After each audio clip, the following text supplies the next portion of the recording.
And hello and welcome to the 62nd episode of Salt Plays on the Sea. I am currently on a mission for Mr. Sachs. Who are you? Nobody important enough to attack me, apparently.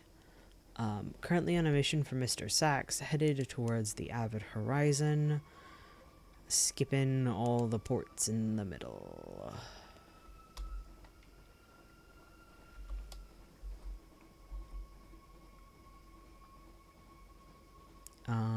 Last episode, I fought a Lorn Fluke and won, although it did damage me pretty severely, but not as severely as I damaged it. So that was pretty rad. I have a Fluke core now. I haven't quite decided what I will use it on. I think I'm going to go to Port Cecil with it. Man, I want to explore the Nocturne, but I've got Mr. Sachs, so I don't think I will actually do it.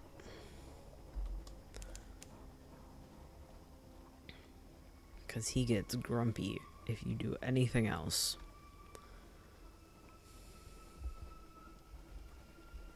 Another little guy. Ooh, big guy, big guy.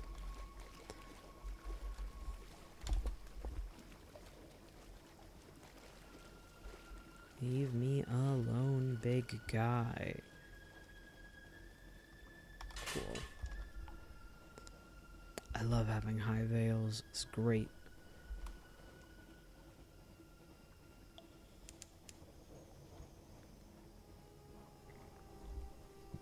Excuse me.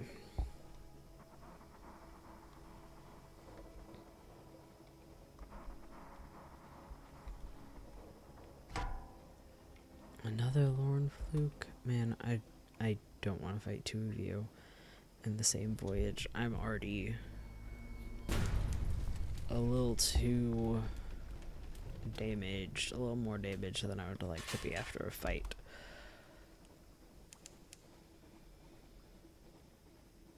And I'm running out of fuel.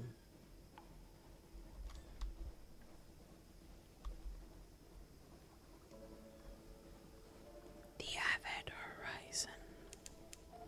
It's very fun to whisper. Not Mount Doom. Mount Nomad.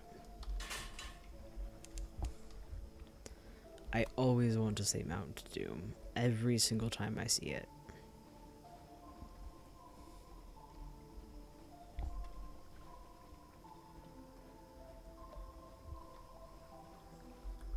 Alright. Service at Avid Horizon. As soon as you dock, Mr. Sachs lumbers ashore. It has been preparing for this. Plunging a hand into its cloak, it removes a handful of ammonia-scented snow. It places it on the ground and adds another on the top. Into this one, it presses the teeth and the hair from the small box. Potential. Substance. Only one thing needs to be added, as in the Tales of the Gnomon. The Crimson Beast of Winter waits impatiently for you to provide it, so we can either give your blood or substitute the blood. I don't remember which one I did last time, but I want to do the opposite of that, but I don't remember what it was. I suspect that I substituted the blood last time, so this time I will give my own blood. We'll find out how badly that goes. Give your blood. A few drops should suffice. The essence of life. You nick your hand with a blade and hold it above the frozen mound. A drop wells up and falls. More follow. They fizz in the lacquer, which softens and melts into a puddle of snow. A puddle from which a hand emerges, then a head, then another head, then another hand, stretching as it clambers up from nowhere. The shape of a child, its skin glistening, white snow rippled with red. You reach out a hand, the child grips it with the chill of frostbite.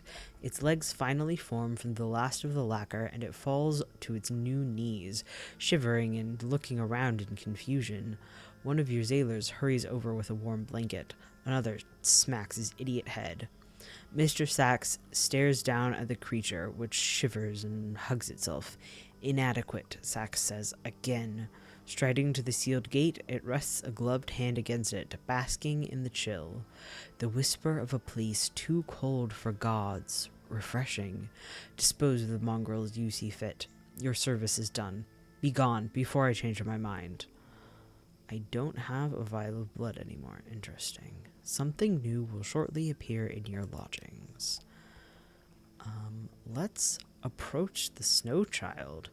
It cowers from the crimson beast, its snow still settling.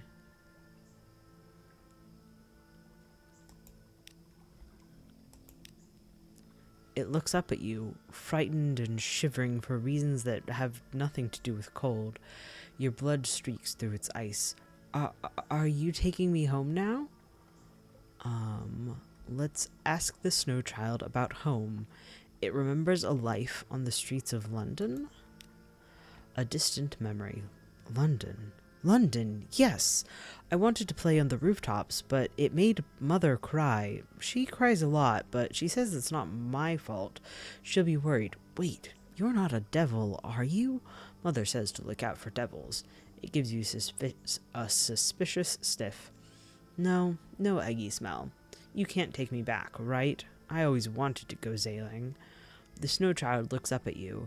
It won't take up much room. It could do with a name, though, at least until it remembers if it used to have one. Winter, Kion, Loki, Boreas, Stegorochka, Elliot, Rose.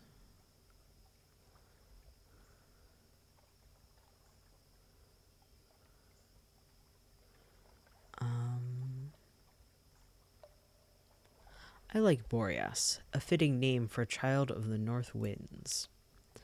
Boreas breaks into a smile. Okay. You reach out to take its whole cold hand in yours, leaving the crimson beast behind. You've named the snow child, brought it aboard. It has joined the ship.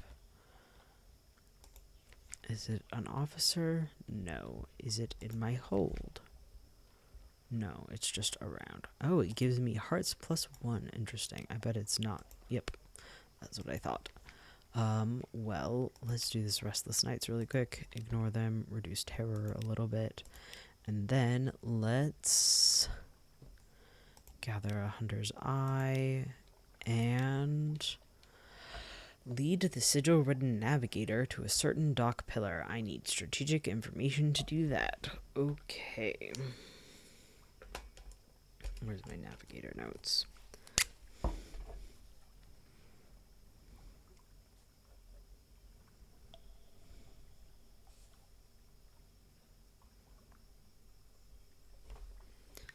So I could, in that case, let me get this port report. In that case, I could go to Port Cecil, come back, do that, and then head home. I don't think I have enough fuel for that, though, is the thing. Like, I only have 17 fuel left, which is not very much. So, I think I'll do that later.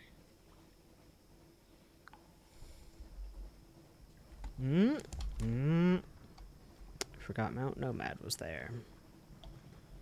Only 20 fragments for sighting Mount fucking Nomad? Damn. Let's take a quick stop at the Chapel of Lights, though, since we can visit ports again without Mr. Sachs tutting his finger at us. Do you hear music? We will eat of the chapel's bounty. We will gather intelligence. What are the other things you can do here?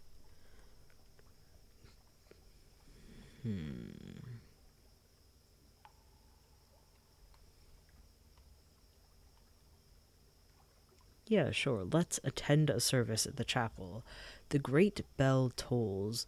The few and ragged faithful gather for St. Beau's lesson. Bring your offerings. My favorite lesson, the smiling priest exclaims happily. He speaks of souls as fish in an unclouded ocean. A light will be the bait. Here are the candles to bring them all in. Here is the well which will eat all their sin. I will set the hook in your lip, he recites, and the mouths of all the congregation open. You feel the secret lodge in the soft flesh of your throat, lodge and quiver. At the very back of the chapel, something eyeless moves restlessly. Its mouth gapes like yours.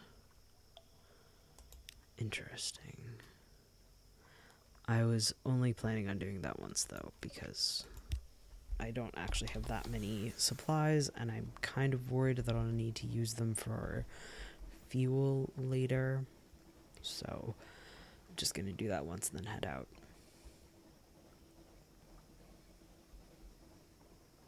Oh, and I should spend that secret.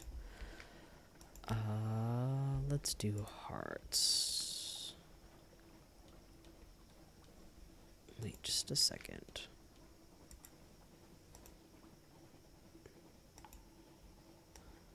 So this says hearts +1, but I don't have one more. Okay. I speak to for more veils. Okay.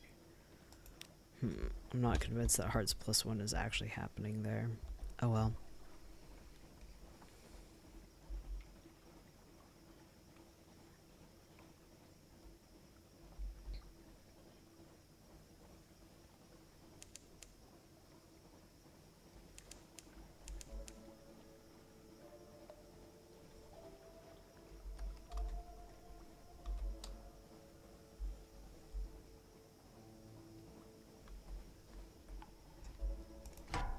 Piracy. Or not piracy, just fighting the pirate poet. This is probably a waste of fuel, but oh well.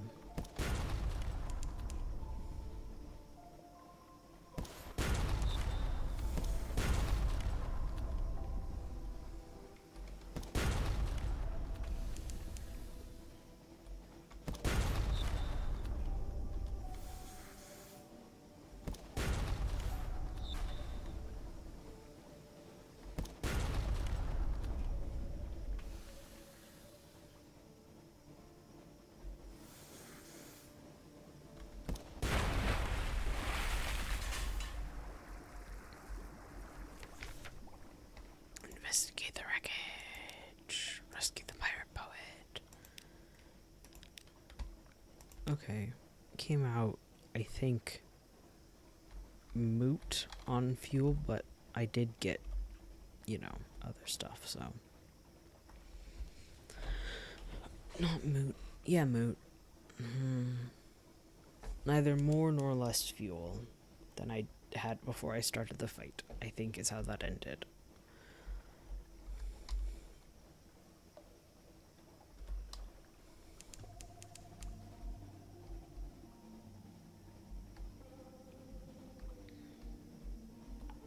Gonna go up and around to get this square here.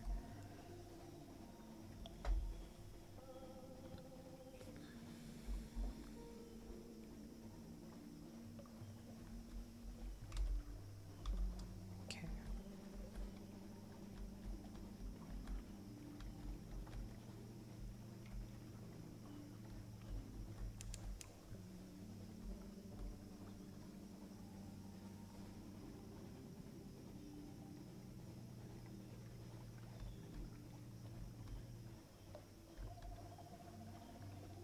Here we are, Port Cecil.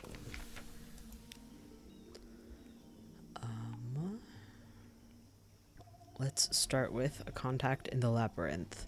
The Admiral gave you directions to take to meet your contact. Left, right, down, into the labyrinth coral outside Port Cecil. Over the silvered vein, past the castellations to the unfinished court. Rubbery torment. Here is a rubbery man, one of the squid-faced bipedal things that infest the sadder hovels of fallen London. It looks ill or infected. The pearly glow of the coral throbs from a seam along its shoulder. Its arm pulses. Oh, The pearly glow of the coral throbs from the seam along its shoulder, its arm, pulses in its face fronds. Otharuth. Oh, Otharuth, it pipes cheerfully. It hands you a page of notes smeared with tangerine goo. Can rubbery men write? The hand is elegant and disciplined. Times and dates precisely recorded. Let's go down to an extra move. Hand over this fluke core. Give the principals a fluke core. Oh, my cousin, my enemy. I was of their kind before I began my descent. Now you see me as I am. But I would be so much less. I would dissolve in the waves like old foam. Help me end. Kill my emissary, but not until we are ready. Here is your scintillac. My emissary recalls how it burnt. See him flinch. No matter. He will end when I do. Now your secret. These sea lords you slay, they give of themselves for the drowning feast. Kneel, and I will whisper you a fragment of the recipe. Okay, so that's the fluke core.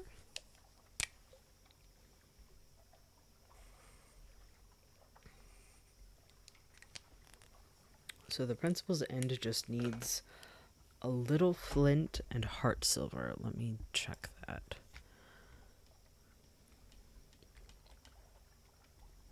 Little flint, heart shelled silver. Okay. I think that is an ambiguous aolith. Not sure though. Let's get a port report. And let's just explore. A privateer encampment. This was an empty cliff. This was an empty cliff top above the bleak waves. Now it blazes with color. Striped tents, colored flames, the music of a pianola and kettle drum. Mustachioed women and languorous men play chess, carve bones, eat cats, and polish their terrifying brass weapons. These are Iron Republic privateers, pirates whose practices contravene the very laws of natures. Fucking good for them. Okay, let's creep close and eavesdrop. The Republic is privy to the gossip of hell. Creep close, and you may learn impossible secrets. Fragments of meaning. They are speaking of a raid on the Khan's glory, from which they stole pieces of prayer, of a boast that a rival band made about stealing the Empress's wedding dress, of a sort of spiced meat which fills the heart with love. But they speak, too, almost coherently, of privateer lairs in the western wall, of passwords in use, of brass embassy protocols, and of tuning techniques for drawing lost souls close. A buzzing rises in your brain as you listen, until your eyes become unfocused and your tongue feels thick and heavy. You creep away before anything worse can happen, but this is an odd and useful miscellany of facts. Got another secret, so let's increase. Let's do veils again. Oh, okay. Let's do veils twice. And then I think I will head back towards home, which is going to be Gator's Morn, and then, down diagonally.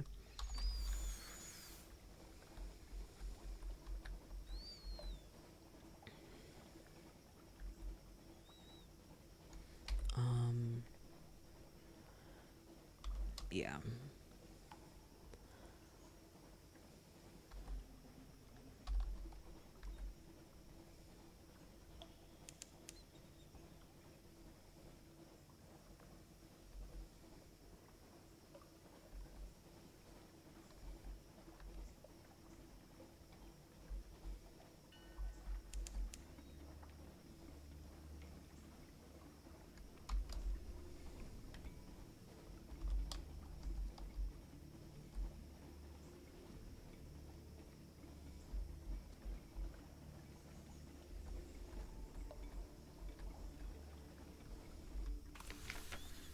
First, I'm going to buy 10 fuel here. And then I'll just get this. I want to know what this means. Pirate's pleasure.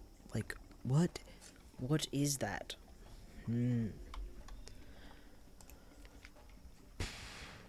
Okay. 19 should get me home all right.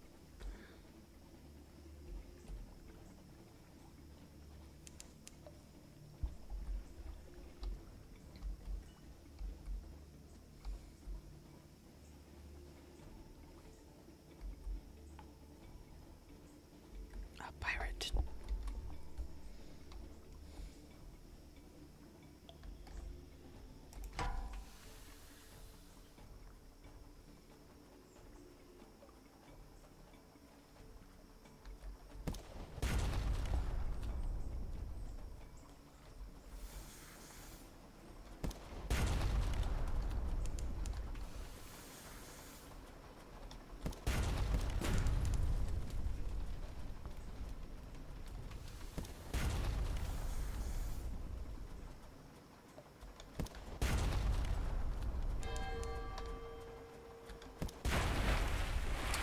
Alright. We got 2 supplies, 2 fuel, and another fuel. Nice.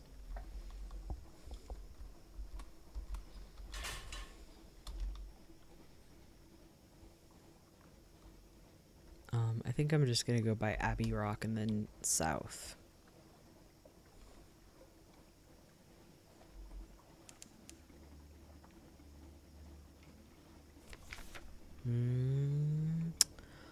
I don't want to suffer considerable terror. Well, there's a little bit of terror, but it wasn't as much as, you know, the other way around can be.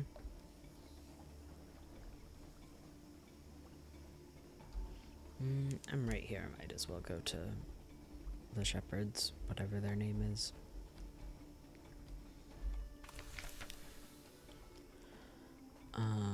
Let's just get a port report. Oh, yes. Let's get a soothing copper long box. A retired monster hunter wants something to remember his glory days. In return, he will show you a secret graveyard populated by curious corpses in curious boxes. The tomb. He takes your trophy and nods. Wrestled one of these devils once. I'd show you the scar, but decency forbids. He leads you to a low cliff. Leaning over, you see a grassy stair cut into the rock. It leads to a dripping cave. Against one wall, coffins are arranged in a careful line. Some la-di-da London family bring their dead here. Sail up in a black ship, they do. Help yourself to the oldest one. They won't notice. Okay, so now I have a long box, and I can go to the other place. Maybe get Heartshield Silver.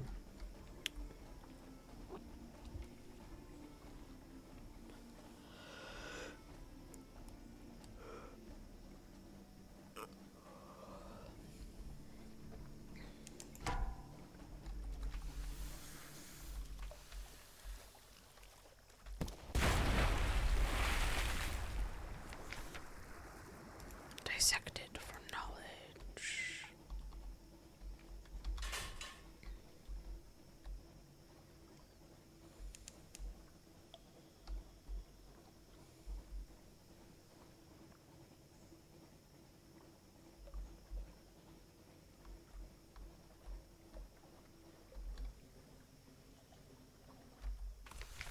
Station 3.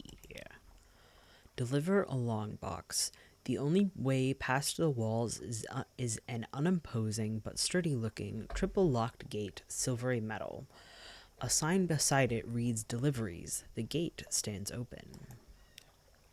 I have a long box. Make a delivery.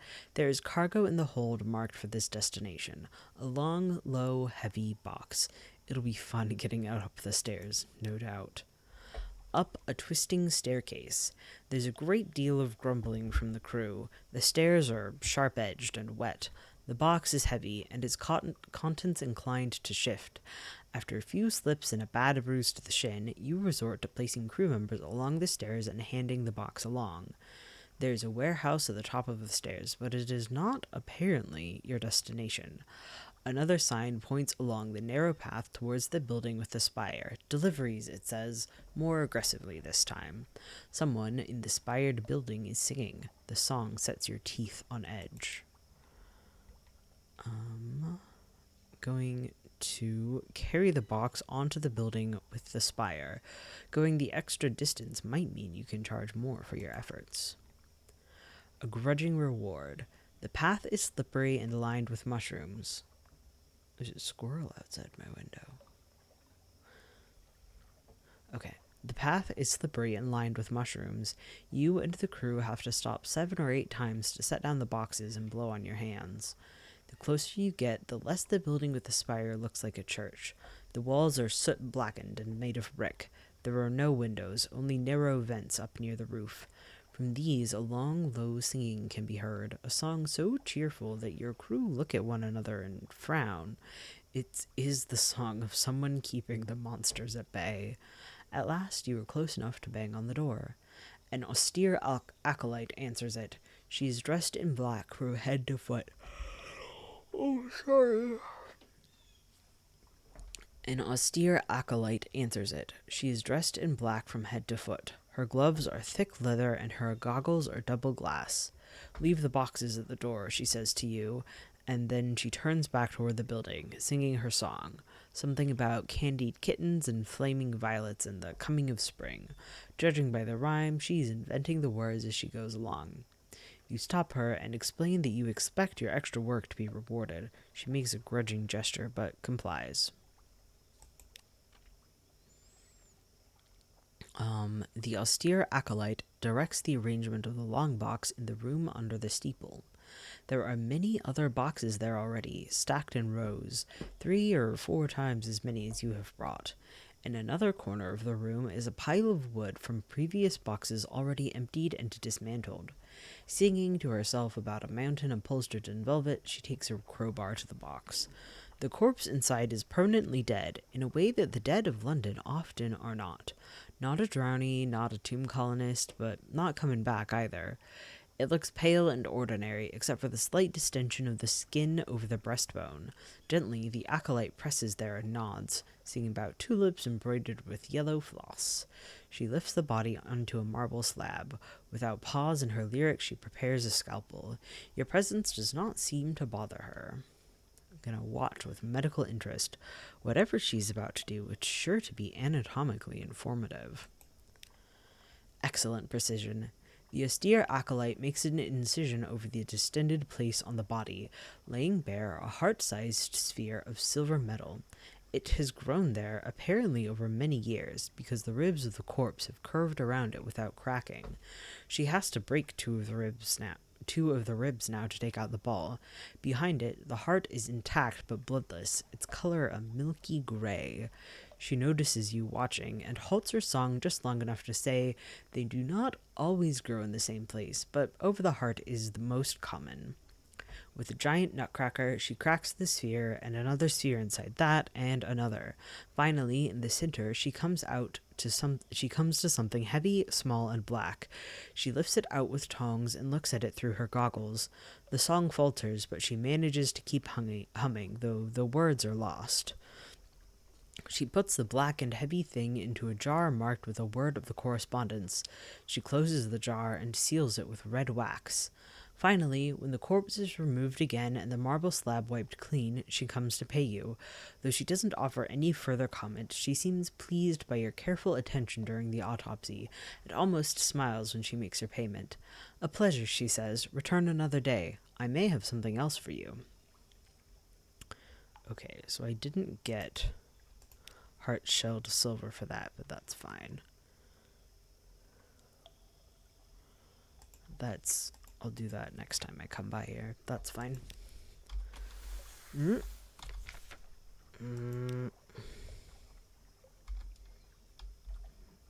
am I doing? How do I...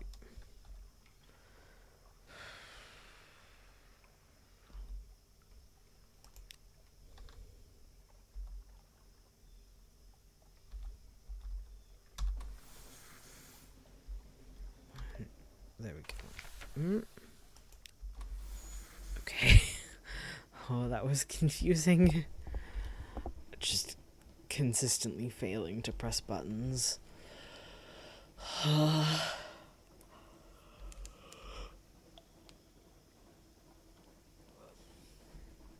Gonna sweep down to the Salt Lions and then head back home. Have I cited this one? I haven't. Interesting.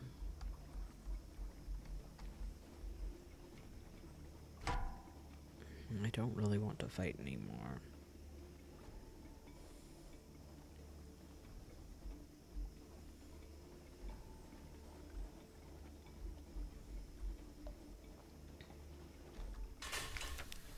Just gonna compile a port report, and go.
Okay.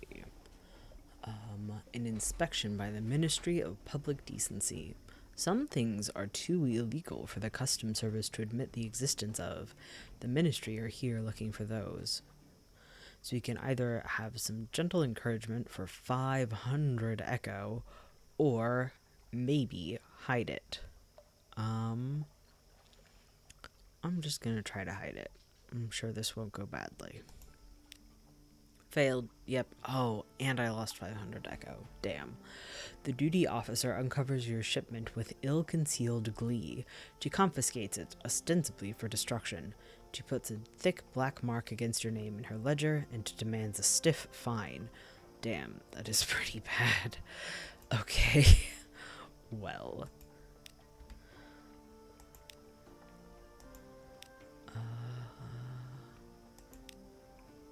The lights of London. Boreas rushes to the rail to watch the city emerge from the fog. Home, it cries, grinning. Everyone's going to be so surprised. Maybe Mother will cook roast plum again. The grin fades. The snow child looks down at his hands. Only I couldn't eat it, or bring her egg hot, or sit by her feet at the fire. It'd be like last year with the snow. We played with it and it was fun, but then it melted and Boreas sniffles. I can't go home, can I? I'd make her cry again. I'm gonna try to help Boreas. Is there an alternative you can offer? Unfinished business. My grandpa always told me stories of the East. I always wanted to see it. Mother said he only kept going out to sea because of the trumpets at Gator's Morn, but she must have lied because when I asked, he just laughed and said he never played any instrument. Boreas's eyes shine. East, he never got there, but I will. I'll go further than anyone's ever gone. Not if I just melt, though, because that'd be pointless. Boreas looks up at you, clearly expecting you to perform the impossible. There is a city without kings, where devils gather to rewrite the laws of nature. They may be able to assist with this dream for a price. Interesting. Okay, let's check out Roser's Wharf. Okay. Hang out, reduce some terror, just vibe. And rest.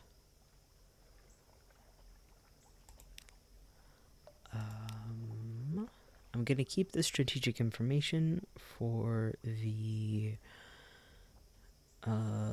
guy, but I will submit all these port reports.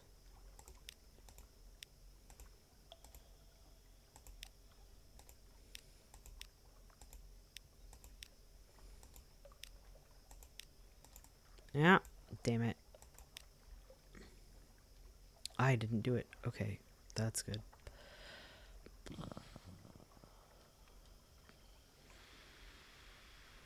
Let's see if there's anything from it. Wither, okay.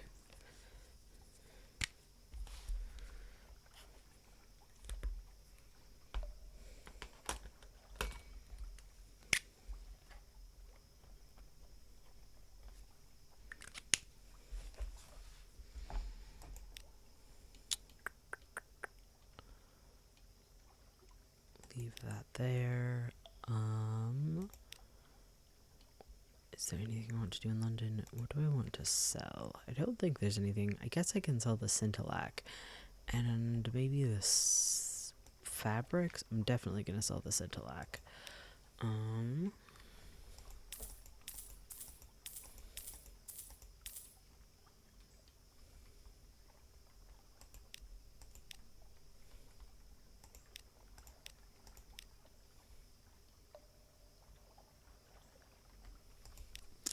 I think I'm going to leave it there for now. Well, let me fill back up on supplies and stuff.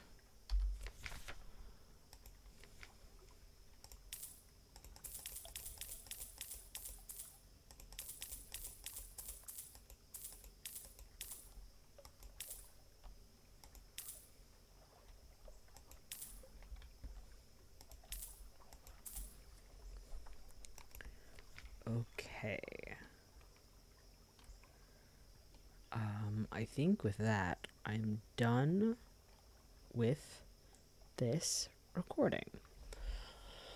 So, with that, thank you very much for watching this, the 62nd episode of Salt Place on the Sea. I will talk to you later. Goodbye.